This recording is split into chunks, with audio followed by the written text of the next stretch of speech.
జగన్మోహన్ రెడ్డి గారు press meet పెట్టడం జరిగింది కదా. ఆ ప్రెస్ మీట్ లో పవన్ కళ్యాణ్ గారి గురించి జగనన్న మాట్లాడడం జరిగింది. ఒక 2 మాటలైతే అయితే ఒక రాజకీయ విమర్శ చేసిన దానికి కొంతమంది అదే అదునుగా తీసుకుని నోటికి ఏది పడితే అది మాట్లాడేస్తున్నారు.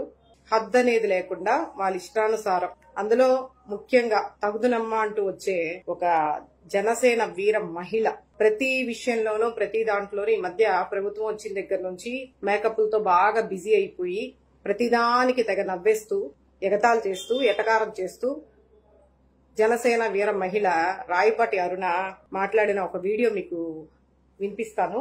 ఒకసారి వినండి. దేవుడు తీసుకెళ్ళినటువంటి తండ్రి సభ, నువ్వు పంపించినటువంటి బాబాయ్ సభ, ఈ 2 చావు మేళాలు కలిసొచ్చి నీ విజయానికి బ్యాండ్ మేళం అయ్యాయి గానీ లేదంటే నువ్వు అసలు దేవుడు తీసుకెళ్లినటువంటి తండ్రి శవం, నువ్వు పంపించినటువంటి బాబాయ్ శవం, ఈ 2 చావు మేళాలు కలిసొచ్చి నీ విజయానికి బ్యాండ్ మేళం అయ్యాయి గానీ లేదంటే నువ్వు అసలు కార్యకర్తగా కూడా పనికిరానటువంటి ఖైదీవి. నువ్వు ముఖ్యమంత్రి అవడం ఏంటి మా దరిద్రం కాకపోతే ప్రజలు 11 సీట్లు ఇచ్చి నువ్వు చేసిన పాలన చాలే బాబు, ఇంకా ప్రతిపక్ష హోదా కూడా అక్కర్లేదు. పాప రాయపాటి నిన్ను అక్క అనాలో చెల్లమ్మ అనాలో లేదంటే అమ్మ అనాలో తెలియనటువంటి పరిస్థితి. ఎందుకంటే నువ్వు మాట్లాడే విధానం ఎలా ఉందంటే ఇటీ తండ్రిని మళ్ళీ ఒకసారి దేవుడు తీసుకెళ్లినటువంటి తండ్రి శవం, నువ్వు పంపించినటువంటి బాబాయ్ శవం, ఈ 2 చావు మేళాలు కలిసొచ్చి నీ విజయానికి బ్యాండ్ మేళం అయ్యాయి గానీ లేదంటే నువ్వు అసలు కార్యకర్తగా కూడా పనికిరానండి. అవునా? ఒక్కసారి మీ అధినాయకుడి గురించి మా అధినాయకుడి గురించి ఒకసారి మాట్లాడుతున్నాం. జగన్మోహన్ రెడ్డి గారి బ్యాక్గ్రౌండ్ కనుక చూసుకుంటే ఆయన తండ్రి ముఖ్యమంత్రి, అలాగే జగన్మోహన్ రెడ్డి గారు గతంలో 2 సార్లు ఎంపీగా చేసిన వ్యక్తి. రాజకీయాలంటే పెట్టింది పేరు వాళ్ళకి. కాబట్టి ఒక మహోన్నతమైనటువంటి రాజశేఖర్ రెడ్డి గారి తనయుడు జగన్మోహన్ రెడ్డి, ఆయన ఉన్నప్పుడు జనసంద్రోహంతో జనాలు ఏ విధంగా ఒక జననాయకుడు అంటే ప్రజలకు, పేద ప్రజలకు మంచి చేసిన వ్యక్తి ఎవరు అని అడిగితే ఒక ముఖ్యమంత్రిగా ఉండి కూడా ఒక సామాన్య వ్యక్తిలాగా ప్రజల్లోకి చొచ్చుకుపోయినటువంటి వ్యక్తి ఎవరు అంటే ఇప్పటికీ కూడా రాజశేఖర్ రెడ్డి గారి పేరు చెప్తారు.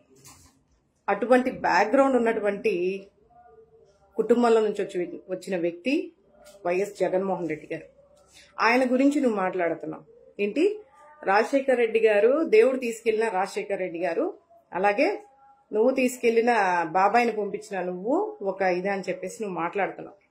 ఒకసారి మీ అధినాయకుడి బ్యాక్గ్రౌండ్ గురించి మీరు ఎప్పుడైనా ఇంట్రడక్షన్ ఇచ్చుకునేటప్పుడు, ఒకళ్ళని విమర్శించేటప్పుడు ఫస్ట్ వాళ్ళ యొక్క బ్యాక్గ్రౌండ్ గురించి చెప్తే ఇంకా బాగుంటుంది. పదవుల కోసం పార్టీల్ని తీసుకెళ్లి పదవుల కోసం పార్టీల్ని తాకట్టు పెట్టేటటువంటి చరిత్ర కలిగినటువంటి వ్యక్తి. ఇంకా వ్యక్తిగతంగా వెళ్తే చాలా ఉంటాయి. కాబట్టి మన రాజకీయ పరంగా మాట్లాడుకోవాలి. మీకంటే కనీస ఇంగిత జ్ఞానం లేకుండా మాట్లాడుతున్నారు. అందరు మీలాగా ఉండరు. కాబట్టి పదవుల కోసం పార్టీని కూడా తాకట్టు పెట్టే చరిత్ర కలిగినటువంటి ఒక తమ్ముడుగా, ఒక అన్నకి తమ్ముడుగా పార్టీ పెట్టి కూడా 2019లో 2 సార్లు 2 చోట్ల పోటీ చేసి ఎమ్మెల్యేగా ప్రత్యక్షంగా ఎన్నికల్లోకి దిగి 2 సార్లు అంటే 2 చోట్ల గాజువాక, భీమవరంలో పోటీ చేసి ఓడిపోయినటువంటి వ్యక్తి మీ నాయకుడు.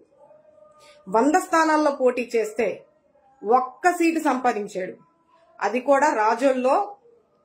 ఆయనకి అది పార్టీ సింబల్ చూసి రాజోల్లో ఉన్నటువంటి రాపాక గారు గెలిచింది కాదు.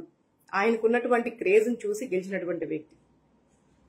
నీ చరిత్ర గురించి చెప్పుకోవాలంటే ఇంత దారుణమైనటువంటి చరిత్ర పెట్టుకొని ఒక ముఖ్యమంత్రిగా 5 సంవత్సరాలు పాలన చేసి, తన తండ్రి ఒక ముఖ్యమంత్రిగా 5 సంవత్సరాలు పూర్తిగా పాలన చేసి, మళ్ళీ రెండోసారి కూడా ఏకగ్రీవంగా ఎన్నికైనటువంటి ముఖ్యమంత్రి కొడుకై ఉండి 2 సార్లు ఎంపీగా చేసినటువంటి రాజకీయ చరిత్ర కలిగినటువంటి కుటుంబాన్ని గురించి నువ్వు ఈరోజు విమర్శిస్తున్నావా? ఒక ముఖ్యమంత్రినే విమర్శించే స్థాయికి ఈరోజు నువ్వు వెళ్ళావా? ఫస్ట్ నీ స్థాయి ఏంటో నువ్వు చూసుకోమ్మా. మాట్లాడే పద్ధతి ఉంటది. దేనికైనా ఒక పద్ధతి, పాడు అనేది ఉంటుంది. మీరు వైఎస్ఆర్సీపీ కార్యకర్తలు కానీ, అభిమానులు కానీ, రౌడీలు గూండాలని చెప్పేసి మీ నాయకుడు అంటాడు కదా, ఉర్రూతు లూగిపోతూ చొప్పు చూపించి మరి ప్రజలందరి ముందు వైసీపీ కొడకల్లారా మీరు తొక్కిపెట్టి నారదీస్తా, మీరు మాట్లాడే మాటల కన్నా ఈ మాట ఏమి పెద్ద నొచ్చుకుపోయేదేమి కాదు. జగన్మోహన్ రెడ్డి గారు ఒక రాజకీయ విమర్శ చేశారు. మీరేదైనా చెయ్యాలనుకుంటే అదే సందర్భానికి సంబంధించి అదే విధంగా మీరు మాట్లాడండి, అంతే తప్ప పిచ్చి పిచ్చి మాటలు పిచ్చి పిచ్చి వ్యవహారాలు చేస్తే వైఎస్ఆర్సీపీకి కూడా వేరే మహిళలు ఉంటారనేది కూడా ఒకసారి మీరు ఆలోచన చెయ్యాలి. ఇంకా ముఖ్యమంత్రి అవడం ఏంటి మా దరిద్రం కాకపోతే ప్రజలు 11 సీట్లు ఇచ్చి నువ్వు చేసిన పాలన చాలే బాబు, ఇంకా ప్రతిపక్ష హోదా కూడా అక్కర్లేదు, విపక్షంకి వెళ్లి కూర్చొని అసెంబ్లీకి పంపిస్తే అసెంబ్లీకి వెళ్లి కూర్చొని 11 నిమిషాలు కూడా ఉండలేక పవన్ కళ్యాణ్ గారిని చూసి చూసుకుంటూ ఊరికొచ్చి ఉలిపిరిగాడు బయటకు. నువ్వు కూడా పవన్ కళ్యాణ్ గారిని వింటున్నారు కదా. ఒక మహిళ, ఒక వీర మహిళట, ఒక వీర మహిళ మాట్లాడాల్సిన మాటలు ఏమన్నా మాట్లాడుతుందా?